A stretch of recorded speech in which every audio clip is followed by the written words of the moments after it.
Hello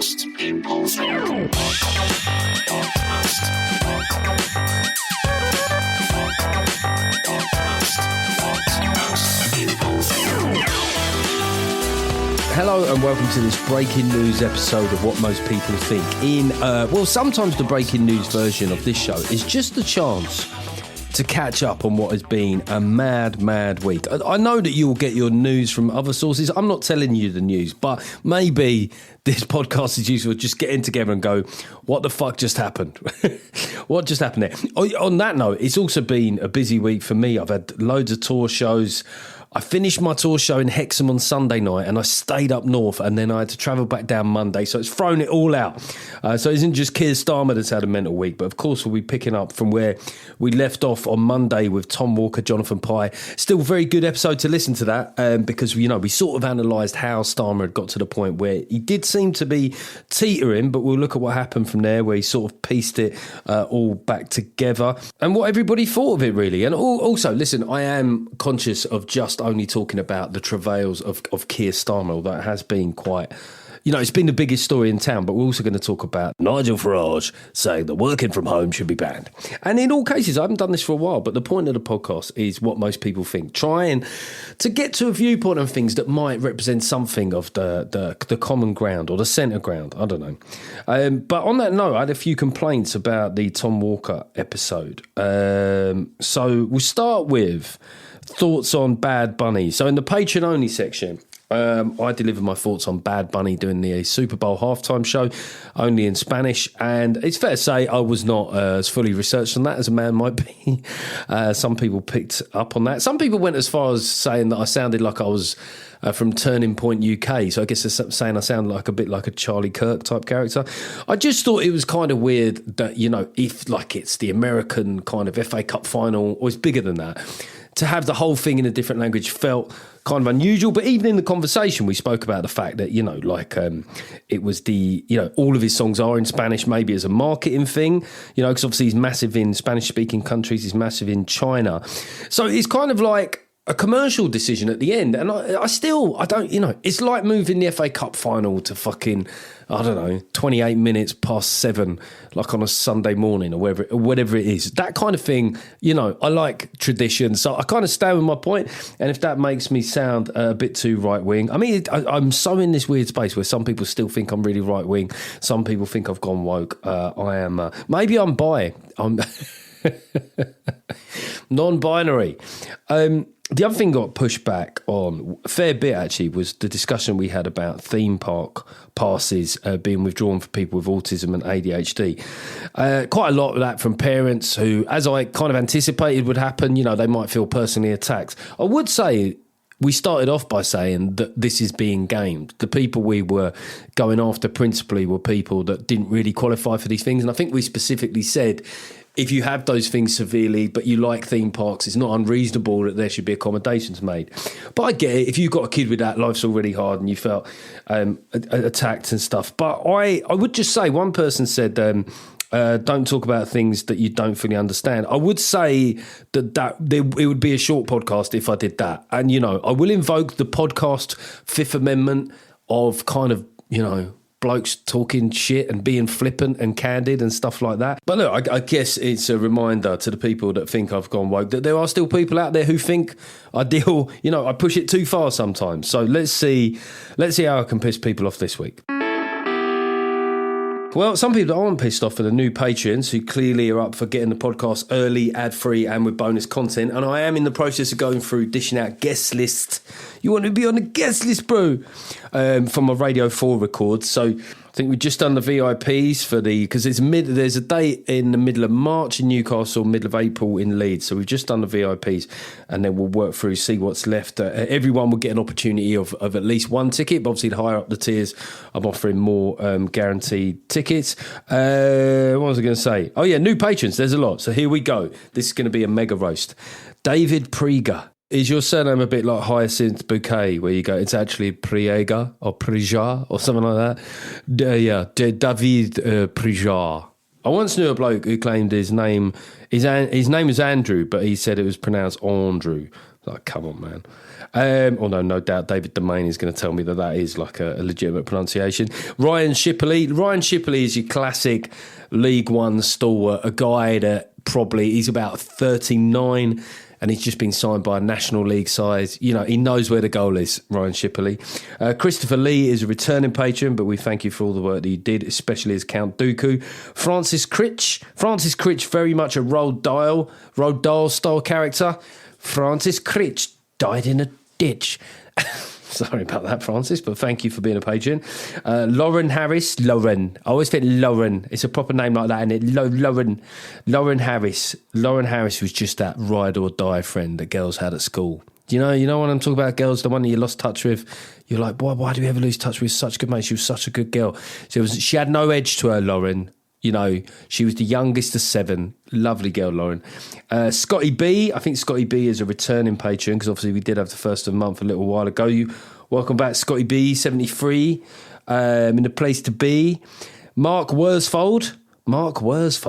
That's just so Mark Worsfold. It's not, with respect, Mark, that is not a handsome sounding name. Not your first name, Worsfold. Maybe I'm thinking of Wurzel Gummidge. Oh my God, was that what you got bullied with? People just coming up going, I'm sorry. And Jason Meek. Again, I love it when names imply a particular characteristic. I would love it if Jason Meek was loud as fuck. What most people think. Okay, the thank you, a very special thank you this week is to the sponsors of this episode. Now, before you think I've just taken the cash here, this is somebody who's a patron of the podcast, but also runs a really cool business. So, look, I mean, hey, the Patreon benefits are you get a hotline to the host. And his company is itsfibre.co.uk. We supply broadband all over the UK and at good prices. If you use the code WMPT, you get the first 3 months free. I mean, well done. First up, Steve, that rhymes. If you use the code WMPT, you get the first 3 months free from a Garage MC. And it's the way to combat piss take prices. Fucking brilliant. Done a bit of branding there. Awesome. We also never do any in-contract price rises. That is huge, isn't it? I mean, those contracts that you get where you sign it, it goes, just a little note here, 17B, that we will raise the price above the rate of inflation for the next 14 years. You go, why? Why would it be above? Why would you commit to just making it? Well, we know why. But that is a bonus. And all support is done from Norwich. You can even call us to order and speak to a human. I think there's a lot there that what most people think audience would like. So it's a broadband provider called itsfibre.co.uk. If you use the code WMPT, you get the first 3 months free. And you combat those piss take prices. No in-contract price rises and all support is done from Norwich. So how about that? There's the Patreon community. Who knows what it can throw up? We're going to do the fuck you. I've been watching a couple of things to do with the winter sports here. The Winter Olympics. I was watching that. I really like the British skating couple. Maybe I just like the girl Lila Fear. Her name, I mean, she wore the kind of Spice Girls Union Jack dress. There's men of a certain generation we're always going to look kindly upon that. And they did the final dance in this sort of Scottish Highland thing. She'd done one tiny little fuck up and they marked her down so much. Absolute travesty. I mean, Jesus Christ, imagine if they did that in stand-up. All the little fluffs and, we get a word wrong and it's just unbelievable, the pressure. I mean, it's weird with stand-up, like, because we do a pressurised thing, but you also look at other pressurised things and thinking, having to remember movements, man. But listen, I really felt for them. I would say this, though. If you like looking at pretty people, male or female, right, both, the Winter Olympics has really delivered on that front. And this might be old Uncle Jeff being a bit pervy, but there's been plenty. There's some ski jumper called Eileen Gu, Chinese girl, absolutely just ridiculously stunning. There's loads of skaters and there's ladies and gentlemen who like gentlemen, There have been plenty of male eye candy there too. So, Jesus, get on the iPlayer. give your eyes some play. Oh, I really wish I'd never said any of that. Anyway, Heated Rivalry, which is a show I think on Disney Plus, and it's about ice hockey. And it's two blokes in it, right? I think they're gay. Well, anyway, they're two blokes who have a sexual romantic relationship, and it's done really well, right? And apparently, ice hockey male romance is like a thing. Women are consuming it en masse, and what it's spawned is so funny to me. Maybe it's a really good TV show, right? Firstly, once again, I'm not going to let my ignorance stop me talking about it. Maybe it's a really well-structured drama, right? But there's been loads of kind of like middle class, left leaning columnists talking about, the great thing about, male romantic fiction is that, women can take themselves out of it. And, that is, I go, all right, yeah, I don't know the female sort of sexual psyche, but can you just be honest and say that you like seeing two hot guys kiss? Just fucking own it. We have to own it all the time about what filthy perverts we are. Can you just say that, yes, storyline on the one hand, on the other hand, you get to see a sword fight, right? Just step up and own it. It's like, it does my head in, man. When women go and see Magic Mike, it's just a laugh, it's just a laugh. Is it completely just a laugh, though? They're just like, I can't believe that if you get athletic men body popping or doing the worm, that you're not slightly envisaging yourself possibly under that worm. But maybe that's just, the male gaze, and I'm unable to see things from a female perspective. But if you've got any issues with that, I've had a load of flack this week. Why not some more? What most people think UK@gmail.com. Okay, we're going to get into this mad week, and we're going to start off where we left off back on Monday afternoon.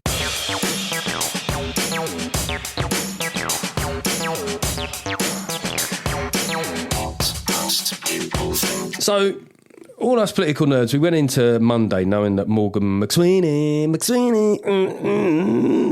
I don't know what that was, but he had resigned. Oh, that was one funny thing that I almost forgot, was that Kemi Badenoch at PMQs did air quotes when she said he resigned. It was pretty funny. She's pretty, she can be brutal. And then there was another resignation, some guy called Tim Allen, which confused me because that was also my former producer of my Times radio show. And then, you're kind of going, is this falling apart a little bit? Just because, I called the episode number 10 imploding, because I was also aware that it might go away and then people might say, well, you're salivating over Starmer getting sacked. I think you could objectively say that the number 10 operation did implode. So all of that was flying around. And then it comes out that Anas Sarwar has entered the chat, and that he is going to be doing an intervention, which had been briefed pretty heavily, that it's going to be that he's saying it's time for Starmer to go. And I was sitting there, and this is the weirdest thing. I'm sitting there in my house going, I can't wait to hear what Anas Sarwar has to say. I mean, be honest, in your 2026 bingo card, no one had that. No one had that. Anas fucking Sarwar. So he comes out. And he says, the amount of times he said Scotland, it was just incredible. My Scotland, this Scotland, the islands, the hills, the Grampian, Scotland, the tartan, the shortbread, the Scotch eggs, Scottishness. And so he says, it's his conscience that he has to do what's right for Scotland, not what's right for Westminster, which is a useful bit of positioning, kind of like one of the accusations the SNP might throw at them is that they're just a branch office. And he's like, nah, I'm staking out my fucking own here. And he really was. And but then there was a question put to him. There were a few. I mean, Scottish journalists are pretty direct. We don't hear enough from them, I don't think. And they were sort of like, well, who do you think it should be instead? And then he goes all coy, weirdly. He goes, well, that's not for me to say, who should be replaced. Well, sorry, mate. Can I just remind you of a key fact here? You called the fucking press conference, Anas.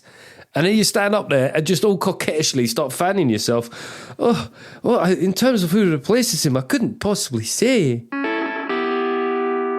Right, so then you're thinking, what is he? Is he on the brink here? I mean, I'm thinking this is not the right time. If you're getting rid of Starmer, this ain't it. There isn't a successor in place. Wes Streeting is sort of, at this point, tainted by perceived association with Peter Mandelson, right? And so you're thinking, what happens next? But then, and maybe this was timed quite well to sort of piss on Anas Sarwar's parade, that the cabinet, one by one, quite slowly start coming out and supporting him. I mean, it's obviously there's an element of coordination there. Some of the language was quite common. David Lammy, who not that long ago was throwing him under a bus saying, I warned Starmer about Mandelson. Suddenly he's like, you got a back here. Yeah. Mate, you could have done that as well yesterday. Yvette Cooper, I mean, if anyone's still sort of taking any sort of notice of what Yvette Cooper thinks. Rachel Reeves, remember her?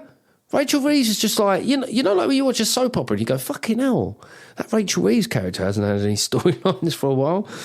Wes Streeting sort of kind of damned him with faint praise, where he sort of like said, well, he shouldn't get sacked for this, like heavy air italics on this.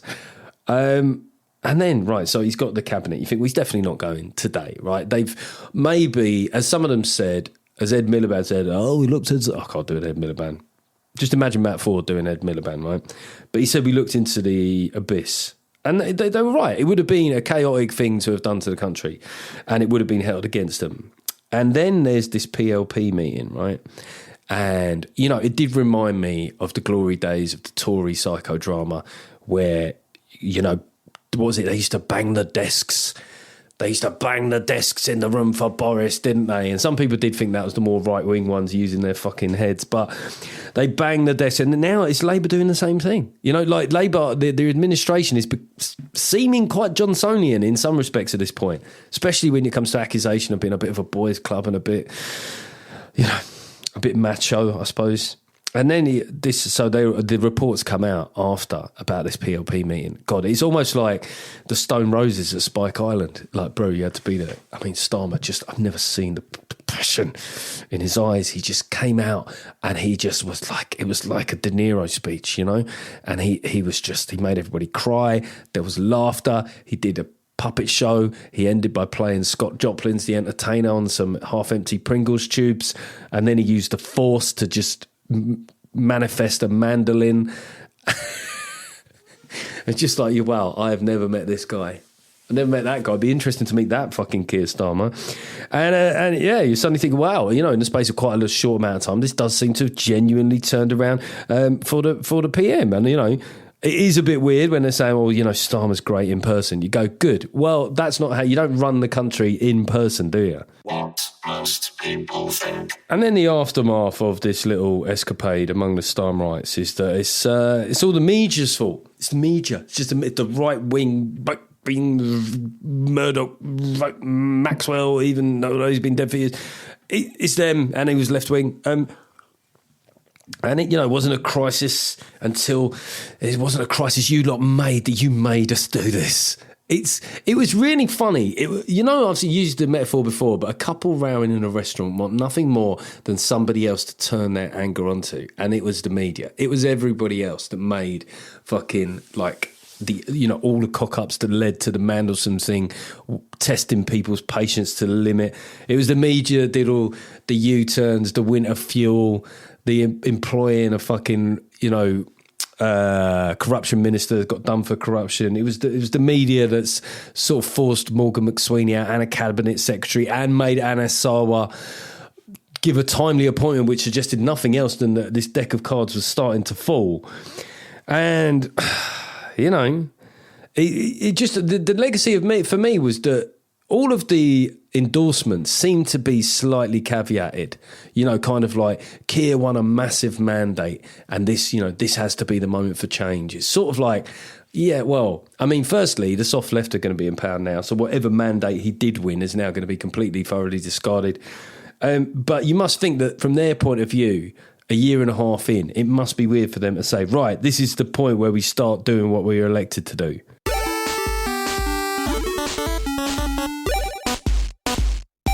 People of Ipswich, I am in a big room in Ipswich on Saturday, so it's sold well, but there are a few tickets left. Ipswich Corn Exchange Sunday in Nottingham, we're down to single tickets left. Derby next Wednesday, brilliant venue. Listen, even if you don't like me, all right, come to a show in Derby. It's such a nice venue. Come there. Then the Lowry, I think there's only about 60 tickets sold left there. 60 tickets sold. That wasn't a Freudian slip. It's all next week, so it's Wednesday and Thursday, Derby, and then Salford, and then on Saturday I'm in Wellingborough, and then Sunday a bit closer to home in Bedford. Bedford's nearly sold out. Wellingborough is sold well, but there's a few left. I'll see you out there. One thing I will say is there's plenty of new material. So even if you saw the show before Christmas, at least 20 minutes of it has changed.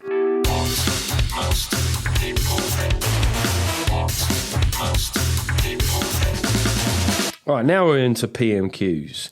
And, you know, like Starmer's, he's kind of fought back. He's coming out and fighting. That's the thing. The guy that everyone remembers from that clip of him basically not being able to punch a static punch bag. He's coming out fighting. But there's sort of whisperings going into PMQs of this story about a guy getting a peerage, and you think, hang on, you just pass it off. Oh, is this still Mandelson? It's just kind of confusing if you're only paying passing interest, right? So he comes into Cheers. You know, because like Labour quite like doing that thing. This is why they rubbish at getting rid of leaders. They like doing. They have a big fight at the family wedding, but then they have a big "we are family," right? They get off on that. They haven't had a moment of unity for a while, and somehow not sacking their leader has really got them high on their own supply. And he comes into Cheers. But what followed was one of the most bizarre PMQs I've seen for a while. And there was one a couple of weeks ago, but I think this was even weirder because it's one thing to say, right? So they've seen this guy, the real Keir, with the real Keir Starmer, please stand up. And so I think they've come away from that meeting going, we're going to see a different Keir. So maybe his voice is going to sound just a little bit more easygoing, you know?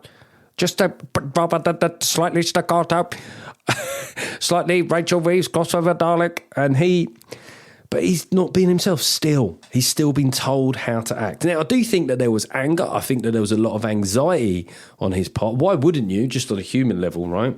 But he comes out to Cheers and he's ready. He's like, right, the strategy is, because the people told me I'm going to fight back and I'm not going to take any shit, right? So Kemi, just enjoying PMQs now. I mean, that's quite cold to even enjoy that. Like, you've got to be a certain kind of person to actually savour that. But she asks a question. He gets one good one in back about her shrinking her party, which was a good thing that was probably written for him, like almost everything else, it seems. But anyway, we'll come back to that. And then she starts on the substance of this story, which is that there's a guy called Matthew Doyle, and he was friends with a guy, and the guy was charged with possession of indecent images of children, right? So the guy, so obviously not guilty at this point, but the guy stayed his mate and campaigned for him. I think even when he was an independent, right? I might be wrong about that. Now, this was already a big story in Scotland because there was a Scottish politician who was sanctioned for this, but he wasn't, which all adds to the sense of the boys' club. But anyway, but they're going to make this Matthew Doyle guy appear. So there's a nonce-adjacent issue, potentially. And you know, it's not, you know, in fairness to whoever this Doyle character is, catastrophic judgment, but it's not exactly the same as staying friends with somebody once they've been convicted. But anyway, right? The moment you're having to argue those sort of details, you're not in a good place. But then there was the Times ran a story around Christmas last year about exactly this.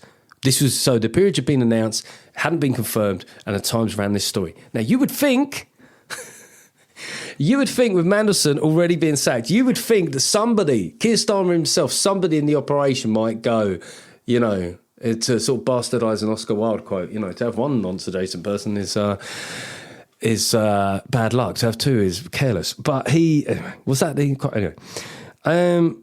so, you know, he's up against it. And Kemi Badenoch is able to do that thing which Keir Starmer can't cope with. He cannot cope with the idea that he's been the bad guy. This is one of the problems with people that imagine themselves virtuous, right? You know, with Boris, when he fucked up, and he fucked up plenty, he's very used to knowing that he fucked up. He's very used to knowing that he lies. And he's got a playbook of how he gets out of that. He's a bit charming. He's a bit silly. Whatever. Whether you buying it or not, he has got a playbook. Starmer just won't accept that he's done something that, even if the motives weren't salacious, the optics were bad. And it's so he just goes, I did to check, and he literally just Elizabeth Truss. I mean, that was all he should have said. Just Elizabeth Truss to every question, you know? And if you had one criticism of Kemi, is that she had him on the ropes, but she didn't pin him down in the way she did on previous issues, whereby just to get him to say, like, are you saying that a story that was in the national conversation, you were fully unaware of that, you know, you weren't across the detail and gave him the peerage, or you were and you still gave him the peerage, right? Corner him. I mean, look, she won the exchange, but not perhaps the extent that people might have felt that she should have. And he was just like swinging fucking wildly and like just haymakers everywhere. And one of the daft things about that is, first up, the strategy of come out fighting might be good, but if the net effect of that is loads of the public just see you looking a bit wild, a bit red-faced, and and frankly looking a bit guilty, because Tom Peck, he's a sketch writer. I think he characterised it best. He said, "When you're banged to rights, it's common in politics, though never wise, to point out that your opponent is far worse than you are." You know, literally, it's like Newman and Baddiel's Historians, isn't it? He was literally like, "That's you, that is." It's an admission. It's never wise because it's not a denial. It's an admission of guilt. This was like that, meaning PMQs, but worse. When you're on the ropes over child sex offences, you can't really return fire with an illegal cheese wine party, but he, i.e. Starmer, tried it. I mean, it's just mental, isn't it? I mean, and even with the Mandelson thing, like the strategic ineptitude politically of this is with the Mandelson thing, you could say, well, right, you know, the juice might have been worth the squeeze. If nothing had come out, you got a guy who talks Trump's language, all that kind of shit. There's no, as I said online, there's no juice. I mean, who gives a fuck about whether or not Matthew Doyle, his former director of whatever, becomes a peer? There's no juice, there's no squeeze, and there's no fucking orange. Now, at this point, you know, the initially positive reaction he got from his backbenchers is starting to fade a bit. They're like, oh... I mean, you know, like you've gone, right, it's like a couple, you know, where there's been an infidelity and they're going, we're not going to let the press drag us down. And then you go, all right, it was kind of exciting to present a united front to the press, but we do actually still have to be in a marriage with this person. And you could just see them going, oh my God, this is weird. And then he did that thing where, you know, like when the leaders, they all do it, where they try and get a run going. So he'll be like, you know, interest rates down, something else down, unhappiness down. But the thing was, like, his backbenchers didn't join in the first three, and he had to look around like going, well, I'm doing the down thing. You have to say down when I say down. And Kemi accused him of stratospheric levels of delusion, right? And then, you know, so that was kind of weird. Kemi didn't quite stick the landing, but I think overall she won the exchange. Then Ed Davey weighs in. Ed Davey finally pulls on his big boy pants. And Starmer, just if you needed to know that they had an unofficial friendship, the way... What Ed Davey did was we used Starmer's former words against him. He sort of implied you've abandoned your principles. And Starmer just he got up to speak so fast that I don't think the mic was live, so it didn't catch the first bit. And he was like, I will take no lectures. Right, they're not. This Labour Party who are in crisis, they're still not taking lectures from anybody. I'd say get the notebook out, take some fucking lectures, but I'll take no lectures from him. But it was part of austerity which ruined this country. How far back do you want to go, Keir? Because I think the public watching this would go, mostly PMQs would be about things that are happening now.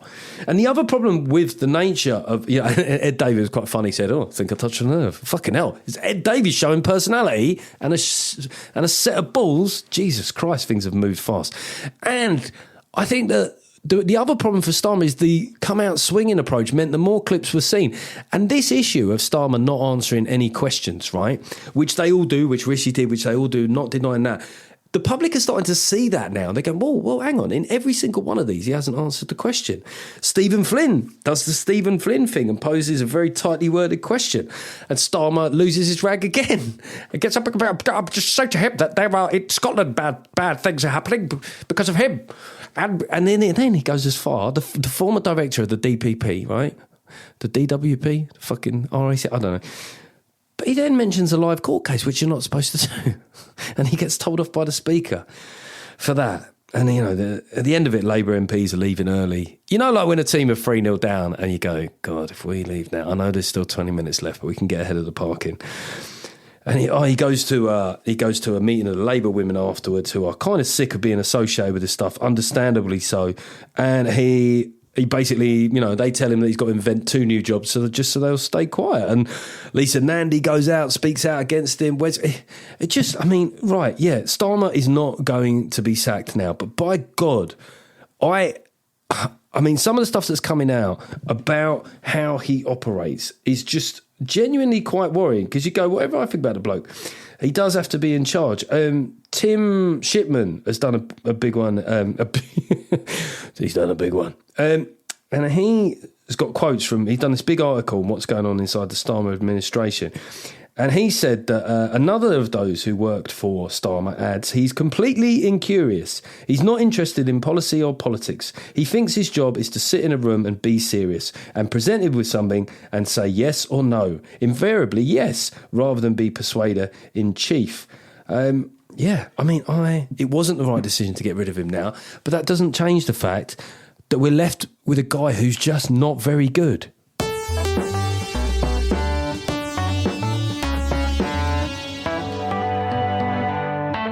Okay, just in case anybody thinks that I'm completely Keir Starmer obsessed, I think it's an interesting intervention from Nigel Farage. By the way, was I too harsh there?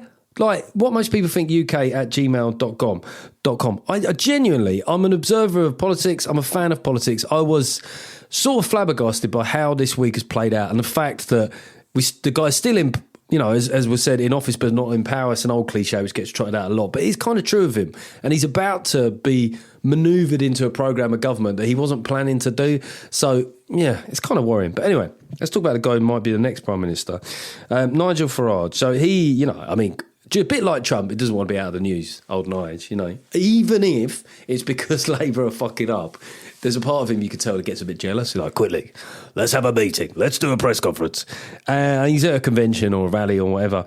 And he talks about working from home, and he says that working from home should be banned. And, you know, he highlights some legitimate concerns about working from home.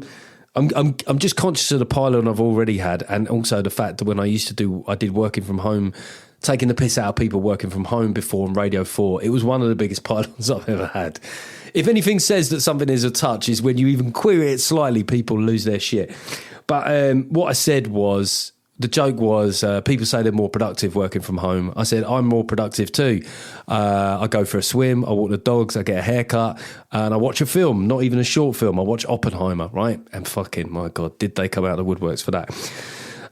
So, you know, like Farage, he's very good at always at highlighting the problem. And, you know, if you look at some of the stats, and I was talking about it on the Storm Huntley show today with Alexis Conrad, was, you know, like people, the amount of people that play golf during the week has gone up 365%, right? And all these extra civil servants, I'll tell you what, in the TV industry, try doing a face-to-face meeting on a Monday or Friday. You've got no chance, right? And I don't buy it. There are some things that absolutely can be done from home. But in terms of ideas, and I don't just mean in creative industries, you got to be face to face. You got to allow that idea to ping around. You got to feel that feeling when you say something and absolutely nobody in the room is buying it. That feeling where just nobody jumps on or agrees or nods, or the next person who talks completely changes the subject and you go quiet for an hour. You got to know how that feels. You don't know how that feels on Zoom. You know, and certainly if I've got to write like an idea for a sitcom or some comedy, if I really want to get the very best stuff out, I'm going into London, you know, I'll take that journey. Anyway, look at me, working out, sitting there doing his podcast from home, whatever. But the problem is with Farage is, firstly, you know, if there are a lot of Tories out there that are kind of going, well, we don't know what the Tories done, they haven't been Tory enough, and Farage, he's an ex-Thatcherite, he might do some of the stuff we want. A lot of the stuff that he is suggesting would involve fairly big state intervention. Now, I don't know if he was being absolutely literal about banning working from home. I don't honestly think once he got to government he'd try to do it, so, you know, in which case, why fucking say it? But there's some heavy-handed big state shit going on, you know, in reform. I think, where's he on two-child benefit cap now? Because he was kind of he was for abolishing it, and then I saw a thing the other day saying that he was reintroduce it and use the money we save for pubs. It's just like, seriously, man, you don't have to keep coming up with shit, right? People do want substance from you, but I mean, I think the problem with that policy is that the optics of that are literally like, you will be portrayed as taking money from kids so that people can get pissed. And, you know, while we all might have seen that happen at Butlins Minehead, literally, I don't know if it's necessarily the wisest policy. Okay, that was the podcast. Remember that offer as well. itsfibre.co.uk, proper business. They don't raise the prices. They've got humans working for them. Go there, stick in WMPT in capitals, and you get the first 3 months free. WMPT, first 3 months free. Avoid the piss take prices. Okay, if you like this show, please review it wherever you get it. I'm mainly able to read the ones on Apple Podcasts. We've got a 5-star. I mean, thanks for the 5 stars. I feel like after the Tom Walker episode, There's going to be some 1 stars, probably. This says, if you haven't tried this, Jeff is such an antidote to groupthink, which is ironic given the title. So worth listening to. This is from Rob Steventon. What most people think hasn't dissuaded me from my loony lefty ways, but it's definitely entertained and broadened my perspective. I used to work in the comedy industry and saw Jeff perform dozens of times. He's a consummate professional and lovely bloke. Well, I mean, it just completely sounds like I wrote that myself. So hang on a second, I'm just going to crack one out. But yeah, well, thank you for that. That's a really nice review. So yeah, give us a review where you can. And please subscribe to the podcast. Follow it. Just the button in the top right-hand bit. It'll stop you having to search for it. And I'll be back next week with the main show. I think we've got Francis Foster on, although he blew me out last time. So let's see.